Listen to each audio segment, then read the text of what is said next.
আসসালামু আলাইকুম and very good evening. যুক্তরাজ্য সহ পৃথিবীর যে যেখানে বসে এনটিভি ইউরোপের রেগুলার প্রোগ্রাম কমিউনিটি ম্যাটার্স দেখছেন, আপনাদের সবাইকে শুভেচ্ছা সহ স্বাগতম। বরাবরের মতো আজকেও আপনাদের সাথে আছি আমি আদনান পাভেল। আপনারা যারা রেগুলারলি কমিউনিটি ম্যাটার্স দেখেন, আপনারা জানেন কমিউনিটি ম্যাটার্স আপনাদের অনুষ্ঠান, আপনাদের নিয়ে অনুষ্ঠান। এই অনুষ্ঠানে সবসময় চেষ্টা করি আমরা এমন সব টপিকে কথা বলতে যা কিনা ব্রিটিশ বাংলাদেশি কমিউনিটি বা বাংলাদেশি কমিউনিটির উপর প্রভাব ফেলছে বা অদূর ভবিষ্যতে প্রভাব ফেলতে পারে। আজও তার ব্যতিক্রম নয়। আজকে আমরা কথা বলবো a very important topic যারা টাওয়ার হ্যামলেটসে যারা আছেন তাদের জন্য ভেরি কনসার্নিং একটা টপিক। এটা হচ্ছে নার্সারি ক্লোজার্স অ্যাট টাওয়ার হ্যামলেটস। আমরা জানি যে টাওয়ার হ্যামলেটসের যে কাউন্সিল রান যে নার্সারিগুলো আছে, লাস্ট অবশিষ্ট যে নার্সারিগুলো আছে 3টা নার্সারি, সেটা বন্ধ করার সিদ্ধান্ত নেওয়া হয়েছে বা হয়ে থাকতে পারে। তা নিয়ে কনসার্ন যারা ক্যাম্পেইন করছেন, যারা এই ব্যাপারে কাউন্সিলকে পিটিশন করার চেষ্টা করছেন, কাউন্সিলকে লবি করার চেষ্টা করছেন, এরকম দুইজন আমাদের সাথে আজকে উপস্থিত আছেন।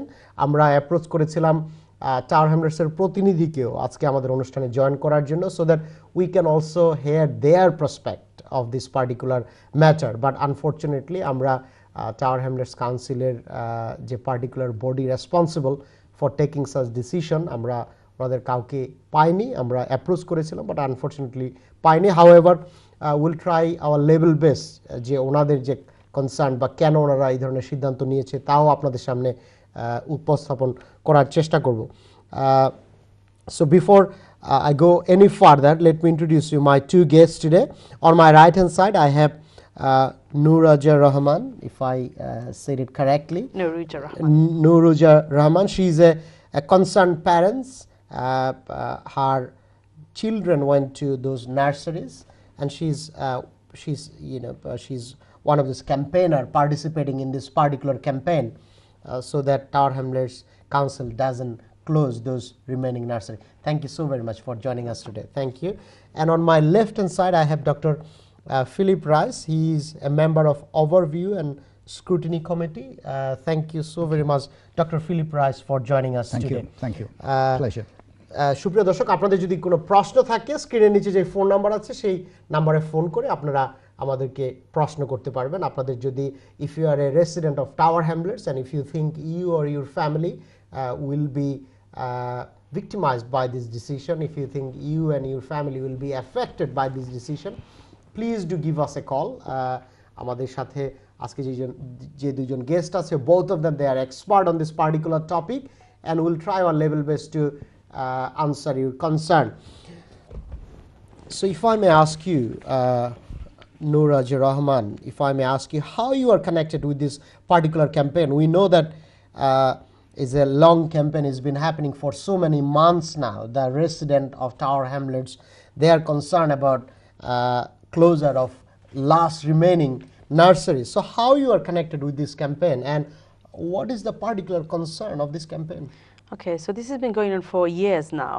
Right. It started in 2012, the closure of what was Ocean Day Nursery, which was outsourced by the local council.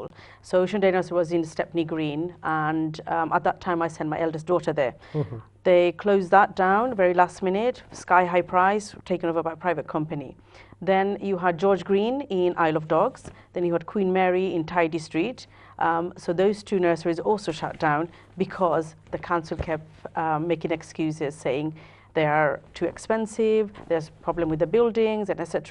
So now we are remained with 3 nurseries, Overland Day Nursery, John Smith and Mary Sambrook. And these nurseries provide specialist care for children who have special needs and provide essential early intervention education for children from the age of 6 months. And now we're talking about children who are who needs help for tube feeding, who are catheterization, children who need sign language, children who come from disadvantaged background, and parents who are low income or single parent. My children went to some of these nurseries. They don't have any disabilities. However, I chose these nurseries purely because of the care, and the staff were absolutely amazing and skilled. So my youngest child she went to Overland. She actually now finished, and I'm campaigning now for the proposed closure of these 3 nurseries by our local mayor. They haven't made that decision yet, has they? They will be announcing the decision on the 26th of Right. September, next Wednesday. So have they already made their decision? I believe they have made their decision, and they will Right. be announcing it on that evening. I think they have gone ahead and decided to close them. Right. And we are campaigning because it is such a big loss for our community. It's going to be a huge problem for these parents to send their children into the private nurseries that are out there. Right. They do not cater for this kind of special needs. They do not have the space, and these parents do not have the money to afford these kind of nurseries. Secondly, they are suggesting some of these children are housed in something called Children's House Nursery, which have a small deaf unit, which Overland specializes at the moment. Right. That is only term time only nursery. Currently, these local authority day nurseries are full time. They're only closed few days at Christmas time. So parents are able to go to work and leave their children there however many times they like. They pay good fees. It's not like totally cheap. However, the council, to me and to parents that I'm speaking on their behalf, feels like they actually given up on us. They do not care where we send these children. But you said that they do not care. But from Tower Hamlets Council, there was a long consultation, public consultation. So Which- they do care, do they not? Which we think they did. However, this consultation is flawed. It's totally flawed. They When you say haven't. flawed, I mean, they do you have have any given an justification option. for that? If you look on the consultation, they have specifically asked people to fill it up in a way. Do you want the children's center to close, or do you want the day nurseries to close? Now Right. you know that people are not going to be able to make a decision like that, but you've given them no choice. You So could you have think said. those questionnaires were biased already? Absolutely biased. Right. Yes, they've told people, do you want the children's center closed, do you want the nurseries closed? How a parent is going to choose this kind of, you know, how they can make that kind of decision is not possible. Right. So that's totally flawed. And secondly, the online consultation, a colleague of mine filled it up 3 times, did not ask for a postcode, did not check that Right. has she filled it in already. So someone can go on the website and fill it in 3-4 times. Right. So it's not genuine. So you thought there were lack of transparencies, accountabilities, Absolutely. and the questions were set up in a way which would support the council decision to close those. Yeah. Right? So you Yeah. thought, that although the consultation was for a long period of time, however, it was flawed. Yeah, it is. Right. I feel like they've put this consultation out just to say it's for pure paperwork purpose. That's Right. what it feels like to us parents. I mean, just ticking another boxes. Right? Absolutely, Okay, yeah. so I mean, from council, they said that those running those nurseries, running those 3 remaining nurseries that cater for special, kids with special necessity and with an affordable price. That thing, it's not just cost efficient. How do you justify that? It That is. thing is, council is spending too much of money per nursery. They are You're thinking gonna- it's costing more than $1 million. I will be able to help you with a Yes, few of I those would like questions you to later. fill They're it. very, very good questions. We sort of We'll thought come back we'll to come it. to Yeah. that. And I Yeah. can take some of that. Philip will be able to give you a little more details on that Right. one. But But if it is, say for example, at the end of the day, this is run by taxpayers' money, at the end of the day, this is public money. Yeah. And if the council thinks that it is not run in a cost efficient way, don't you think they have the right to close it? They are and not offer running. something alternate? They have offered alternate, which is totally ridiculous. It is not an alternate. It's not even a choice. Right. It does What is- cost what is money. it? The nursery does cost money. It's going to cost more money because it's a special care nursery. Right. It's for children that need special needs. So the staff there are not just ordinary staff. They have to be able to do sign language. They have to be able to, like I said, tube feed these children. Special attention needs to be given to children. And I It's- think those staffs, they're efficient in doing that? Absolutely. I mean, I know I've been using them for the last 6 Yeah, years. that's So I yes. have seen them and I Right. have seen the amazing care they provide. Right. The nurseries are no nurseries are cheap. You know, obviously they are going to cost money. However, Affordability matters. these Yeah. nurseries are affordable to parents who, like I said, are single parent and parents who can go back to work. The council have not been very transparent with us, saying about the overhead cost of these nurseries is this and the other. We have gone over and over with this council, gone to have meetings with them to say, can you give us a breakdown of the cost of these nurseries? Can you tell us where it is costing this much money? We understand you're giving us this figure, 1.5 million or whatever. Yes. Give us a breakdown. Where is this cost coming from? For the last 2 years, we've had meetings. We have not received a single information regarding the breakdown of the cost of Thank these you. nurseries. Thank you so very much. We heard your concern, and I hope Dr. Philip Rice would be able to give us more insight regarding the cost efficiency. Right. Council is saying the particular body or particular cabinet which is responsible to make such decision. The council is saying that it is not just cost efficient to run this service in a way. I mean, at the end of the day, this is taxpayers' money. So, Right. you know, they got to make sure Absolutely. it's run in an efficient way. And we have an extremely good emphasis on equalities, which will answer the question of affordability.